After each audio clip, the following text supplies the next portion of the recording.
हे आंब्याचं झाड दिसेल. त्या आंब्याच्या झाडाला भांडगुळ उगलंय. हे बघा इथून उगलंय.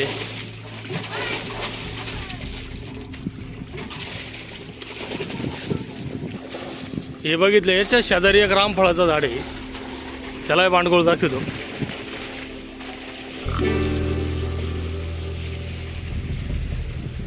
हे बघा इथून वर एक उगलेलं आहे आणि इथे एक भांडगुळ उगलंय. भांडगुळाचा पाला बघू शकतात. रामफळाचं झाड आहे.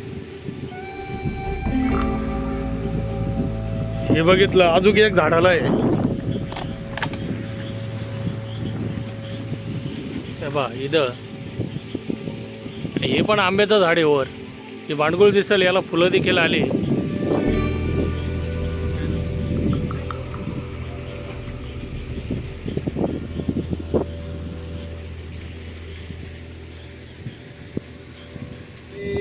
जसं की आता आपण व्हिडिओमध्ये बघितलं, विविध झाडावर भांडगुळ उगलेलं दिसत. आंब्याचं झाड आहे, रामफळाचं झाड आहे, बऱ्याच ठिकाणी भांडगुळ उगलेलं आहे.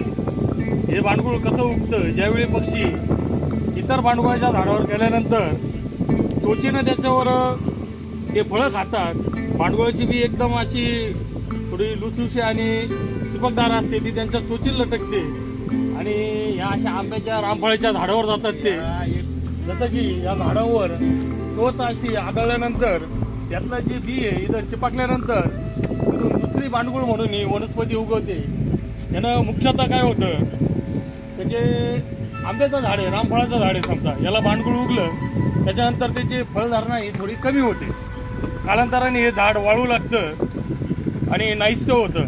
त्याच्यापेक्षा समजा भांडगुळ जर आपल्याला काढायचा असेल तर 3 ते 4 फुटावरून त्याची फांटी कापणे, जाळणे नाही तर मातीमध्ये पुरणे, तेव्हा हे भांडगुळ नाहीसं होऊ शकतं.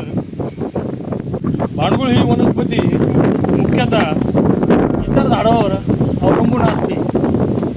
कोणत्या भांड्यावर ज्या ठिकाणी बी आहे, जे काही अन्न आहे, जे पाणी लागतं मुख्यतः त्याला, ते दुसऱ्या झाडामधून शोषून घेण्याचं काम करते आणि वनस्पती बघू शकतात खूप मोठी होते भांडगुळाची. ही तोडल्यानंतर झाडाखाली न टाकलेली बरी, कारण की ही टाकली तर परत उगू शकते त्या ठिकाणी. आणि याचा काय या वनस्पतीचा एवढा फायदा नाही. त्याला जे फळं येतात, थोडेफार फुलं येतात, पण हे दुसऱ्या वनस्पतीवर अवलंबून असल्यामुळे एवढे यालाही फळ येत नाही. आणि मुख्यतः जे झाड आहे त्या झाडाचंही नुकसान होतं. आंब्याचं झाड असेल, कदाचित रामफळाचं झाड असेल, असे अनेक झाडावर ते येतात. आणि हे एका झाडावर उगलं आहे, कालांतराने विविध फांद्याला असे भांडगुळ उगत चालतात आणि कालांतराने हे झाड सुकायला सुरुवात होते. झाडाला बऱ्याच प्रकारचे भांडगुळ आल्यामुळं संपूर्ण झाड हे विटीस झाले जातं. म्हणजे विविध फांद्यांना हे भांडगुळ उगतात. आणि आंबा पीक आहे, रामफळे, या झाडाचं कालांतरानं जेवढं काही जी ऊर्जा आहे ती भांडगुळासाठीच खर्च होते. जेणेकरून रामफळाला, आंब्याला जो मोहर लागतो, जे फुलं येतात ते फुल एकदम कमी प्रमाणात येतात. त्याच्यामुळे त्याची फळधारणा एकदम कमी होऊन जाते. याचं भांडगुळाचे बरेचसे नुकसानच आहे.